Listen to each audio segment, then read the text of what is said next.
It's definitely no secret that BDS absolutely dominated W7M in the Siege World Cup Grand Final. I'm here today to give you guys a full breakdown of just how they did it.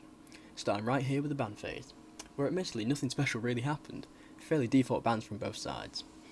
BDS taking Ymir out of play, while W7M the Dokkaebi and Valkyrie. The only slight deviation is a Valkyrie ban from W7M, which you can probably say in hindsight was a mistake.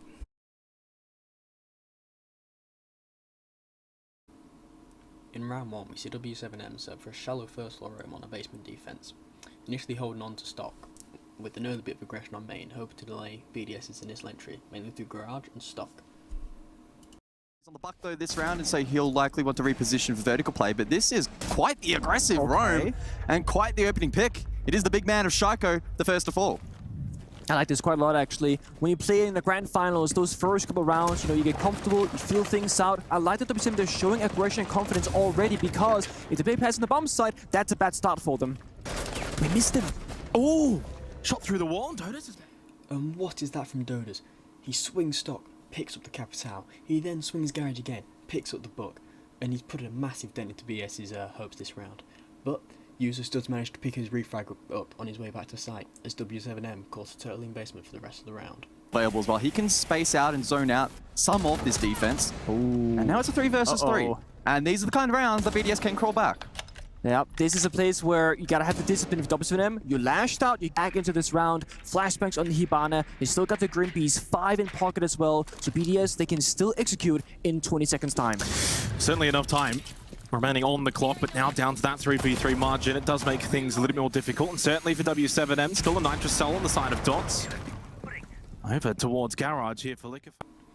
So Likafak manages to do what he does best. He finds his gap bottom main, picks up frag, even man count, rotates around blue, finds another gap, picks up another frag. Suddenly BDS have the advantage. Suddenly BDS with the advantage. Dots sitting inside of Church. You got Loban inside of Arsenal. They are split. They will not be able to trade each other. And certainly now having to just play for yourself, play for your own life. 12 seconds, certainly time's still a factor. His teammates swing to site, kill the guy Church. He's killed in blue, and then it's a shutout in the 2v1 plant situation. BDS take the round, but it really was W7M's throw there. They just gave 1v1 after 1v1 to BDS while having the man advantage. Played it awfully. Hopefully, not a sign of things to come for them. W7M decided to switch up and go for a gym hold in round 2, bringing a completely different lineup. However, it seems they've done some prep work into BDS's attacks here, and instead of bandit tricking the sauna breach as per usual, where BDS are setting up for a maverick trick, they will instead trick the CC breach, where they wish to use the ace. While definitely impressive prep work, BDS are quick to adapt and bring the maverick over to CC in less than a minute. They lose the first 3 rounds in a row, for example, I will start to fear for them, but this is the balance. Swing when you have to, fall back when you have to. A good little bit of pressure there from the bandit off Volps. Now a C4 in hand, looking for a potential pick here, but Brede is a smart player. Will join it first, pays respect, not gonna risk losing that buddy with BDS early on. Interestingly enough, we saw the death mark. That was actually on Dodes. He's over towards Rafters and Garage. So talk about information that has been found out for BDS. They know they've extended over towards that Garage and Cash and CCTV. So therefore, they're just going to go straight in because of that information through the Deimos. Minute 20 in towards Bathroom. And hello, Dash had absolutely no idea who had basically walked into sight. Dots feels like he has to try and go for the trade, but he had too many. And somehow Ifak has found the gap again. He uses the sound of the ace charge to mask his crouch into Jim, and unsuspected the mute walks right into his sights, a free kill, and as the Warden swings again attempting the refrag, Ifak picks him up again before unfortunately being C4'd away. It's a great play and it's opened up this round massively for BDS yet again.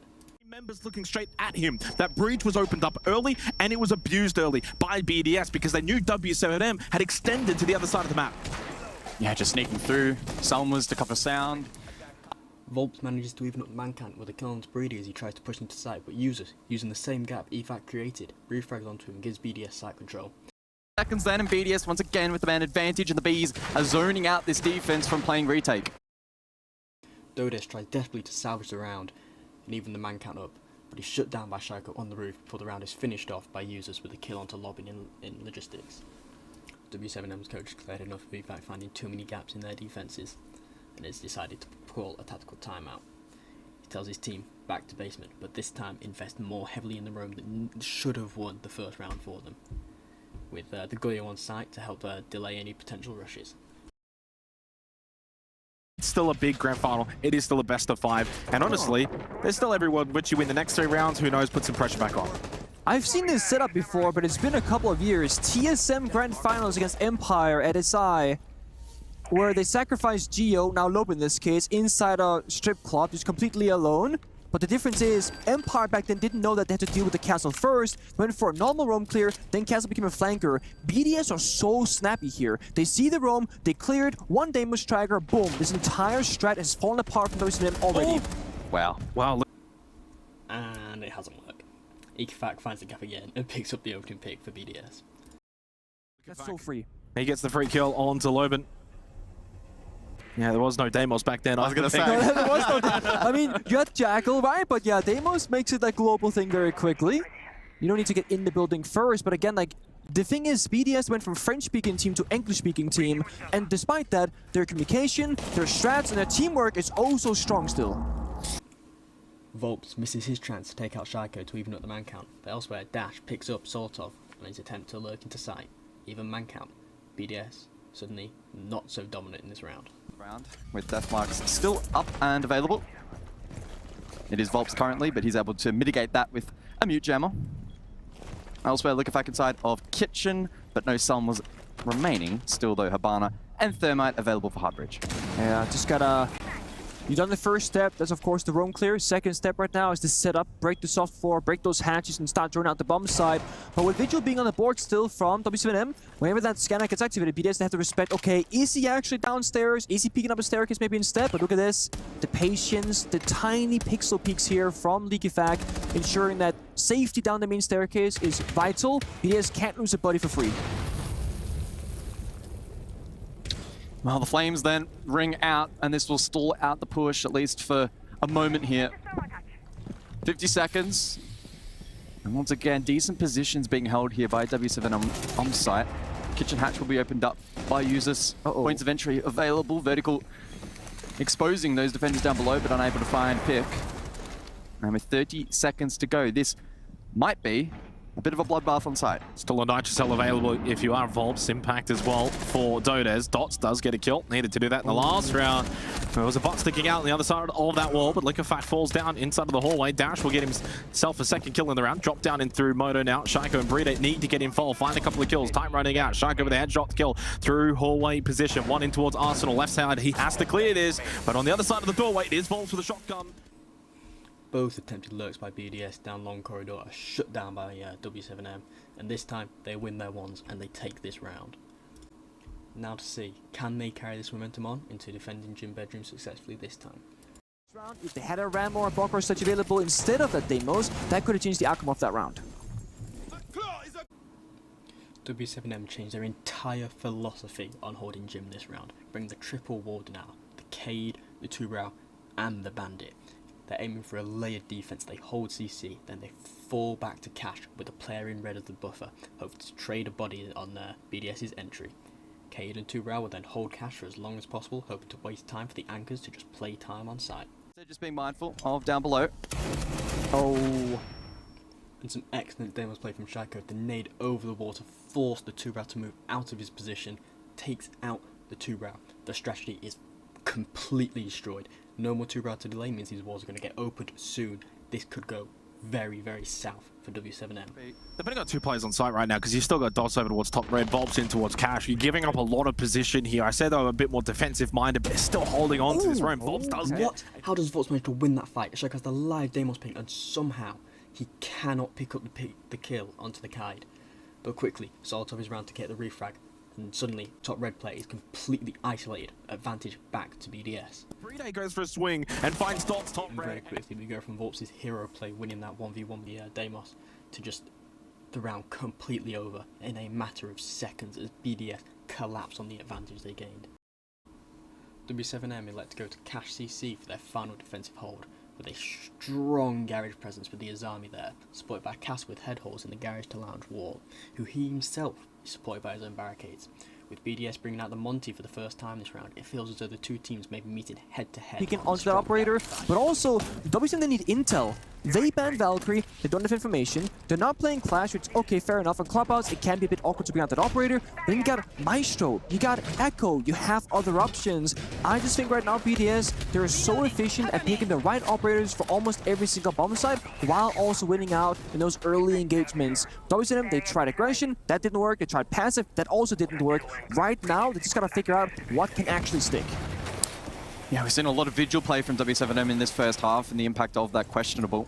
BDS, despite that, have still been finding really good space when they've commanded it. This time, though, more traditional approach towards this objective of CCTV with the Maverick in play. Nitro to follow. Just scrapes Brito. Yeah, Brito's very fortunate there that he didn't lose his life to that Nitro cell. So obviously from the POV of Solotop, almost shot it out. This is going to be tricky though. Of course, the Montaigne pushing up towards Rafters. You've got the keeper barriers with the Azami. Always a bit of a nuisance. Yeah, but no real answer to Monty again. There's no Lesion, no Echo, no Maestro. The C4 was already spent earlier on, no smoke. So it's just a matter of time, I feel like. The second Leaky Flag walks up that staircase, it should just be game over for BDS unless W7M can hit some crazy shots in this round. Oh, I mean, that's a crazy shot. And this time it's Leaky Fag who leaves the gap open in his defences. He has the wrong angle on the Montaigne shield and allows the Azami to swing off Rafters and take him out. Suddenly, this entire push from BDS is going down the drain. They have no way to recover this. Surely, this is a lockout round from W7M. In the round for BDS.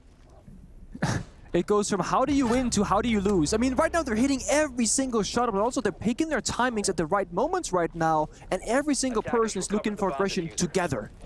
I do wonder though how much of it is just simply down to the operator choices. And W7M somehow managed to come out of that dreadful half with a 4-2 split. Still not ideal for a Clubhouse defense, but so much better than it could have been for them. It's the side swap. BDS go basement for their first defense. BDS pose early aggression in blue, but don't commit to it.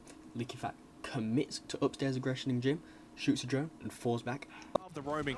And we're seeing that here already. Leaky Fat towards main stairs. Maybe does he want to go for a peek? No.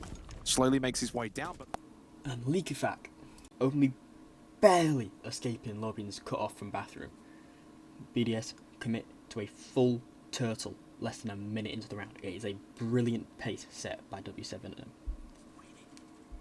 Fall back to side, play it out again, 5 versus 5. They want to test W7M's problem-solving skills, essentially. But I think they have the right setup. They got the Thatcher, they got triple heart breach, and block and soft destruction. So I think W7M, they got all the right tools to break everything open. The only thing they're missing is that execute enabler.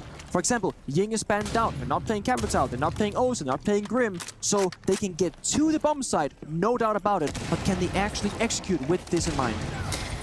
Yeah, certainly a good question. And it means for W7M, they can't be taking any chances in terms of time at the moment. They need as much of it as possible when that execute comes through. Because inevitably, when they need to maybe switch something up, go for a different route, they need that time buffer in order to do that. There is that Thatcher combination. Dealing with utility over towards Blue Hatch. Open up with ease. Solotov still pocketing his 3 Zodo canisters. So we'll track that later on in the round. Might be able to use that actually as a crowd control tool. Sometimes we see that to sort of mistime the push. So certainly something to keep in mind. Well, I think they could be very relevant. Instead, you got your projects right. Still the top 2 Browns playing in the middle of the bomb sites, basically. But there you go, he falls early, so 3 canisters in the pocket, he's down the grave. yeah, it did pose the question as well as to the way that BDS would line up and if they would get aggressive. So far, it's been a lot of plays on site. Has he got an out? Good repick from Leaky Fat as Users gets the kill onto Dot. Suddenly, advantage now over to BDS despite that opening kill that went the way of W7M. Through pit, Dodes makes his way into blue as well. Now for Loban, double push now for the final 2 remaining players. And Users and Shaiko. Leaky Fat yet again finding the gap where the moat hatch is not watched. That perfect timing and picks up a frag on the player on bottom main trying to take out a Legion mine. Meanwhile, Users picks up another frag elsewhere, and suddenly this 5v4 is collapsing into a 1v4 as the one player, the Butt, is left in blue with the DMR and no utility. With 25 seconds on the clock, this round is over.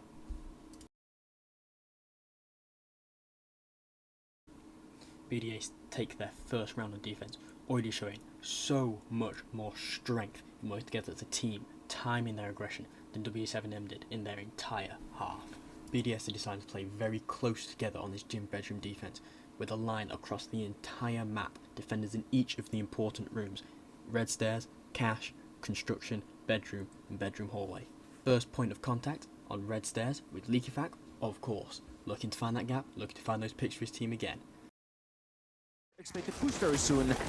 Right now, BDS, they're playing 2 people on the extended roam, 3 players on the bomb side. So they're showing us right now, hey, we are respecting a potential side rush. With W7M having a slow start so far, that very well could have been the case. So they're playing it safe. If they start pressuring the roamer too much, I imagine Shaiko right now, we can see top-down view, he's rotating over from master bedroom in towards connector. So now BDS they recognize this is going to be an extension clear. Yeah, very similar setup though to what we saw from W7M when they played this defensively too. 1 red, 1 cache. It is a rather default kind of setup. Brito really anchoring in towards bathroom, playing the bandit. No pressure on Jacuzzi just yet. Yeah, LeakyFac does get the open kill in a second as well. Very nicely done onto both dots and Dodes. I have no words. Yet again, LeakyFac finds the gap. Shuts down the Maverick, the Buck, and the Ace. This entire attack is dead in the water after 90 seconds because of one player, yet again, LeakyFac. On to LeakyFac in towards CCTV. And hello, that's Brito not watching his backside. Volps though loses his life, and that is Kit over towards CCTV, not with Loban. And they know that users is on top diffuser right now, so they know side can be surrendered. We can play the roam game. We don't have to fall back just yet. Oh, good shot. That's 1 down. Still 50 seconds to navigate this tricky situation. Essentially. And for a second, with 2 quick picks from Volps and Loban respectively, it looked like W7M may be clawing their way back into a round, especially after Loban picks up another kill in Logi. But with the diffuser on the other side of the map after Volps is refragged, he has to push through Con. And as he reloads, Shaiko hears a sound cube, swings at him, free kill. Match point BDS. It's a fairly default hold yet again from BDS, with the Azami rafters, mute drummers over the side of the map, and LeakyFac picking up the opening frag by finding yet another gap. He just can't be stopped. W7M have no way to stop him. They have the Deimos, they could have tracked him, they could have droned him, but no, LeakyFac is just unstoppable right now. And W7M, even bringing the tools, seem to just be unable to coordinate to bring him down. That makes things more challenging now for W7M. They still have double hard breach at least, although that pressure from the death marks, or pardon me, from the Zephyrian clearing out you. I mean, you see right now they're rotating around. They're like, okay, we can't go for catwalk, going for connector, pop up the wall. C4 comes out, double kill from Bride. Every time they rotate on the map, BDS they have an answer. That's diffuser as well in towards construction. Dash and Dodes gonna have to pull off a miracle to save this map. Otherwise, it's like. And what a perfect read by Bride. He expects the rotation. He listens for the sound cue. He has the C4 out ready to go. As soon as he hears them jump in that comm window, they are already dead. This is map done, sealed, BDS dominance.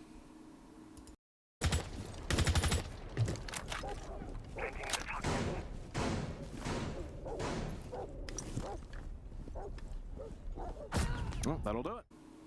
Perfectly said. That will do it. BDS just overpowering W7M at every corner of that map. It's complete dominance. Good game, well played, but just to BDS. Thanks for watching, guys. This has taken a lot of effort to record, edit, everything, so a like and subscribe would be really appreciated if you can. Thank you, and I'll see you all next time. 1, 2, 3, I'm